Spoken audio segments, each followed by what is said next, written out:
এপিস্টেইন ফাইলে যাদের নাম চলে আসছে, তাদেরকে কি পেডোফিলিক বলে ছাড় দেওয়ার কোনো সুযোগ আছে? না, তাদেরকে পেডোফিলিক বলে ছাড় দেওয়ার কোনো সুযোগ নাই। কারণ তারা যখনই একটা একজন মাইনরের সাথে, একজন অপ্রাপ্তবয়স্কের সাথে, একজন চাইল্ডের সাথে সেক্সুয়াল বিহেভিয়ার করে ফেলেছে, তখন কিন্তু তারা একটা অপরাধ সংগঠিত করে ফেলেছে। তো তাদেরকে অপরাধী হিসেবেই গণ্য করার প্রয়োজন। সো তাদেরকে পেডোফিলিক বলে ছাড় দেওয়ার কোনো সুযোগই নেই আসলে এখানে।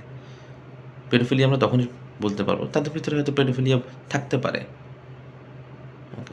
কিন্তু সেটা যখন তিনি অ্যাক্টে পরিণত করে ফেললেন, তখন কিন্তু আসলে তিনি অপরাধী হয়ে গেলেন।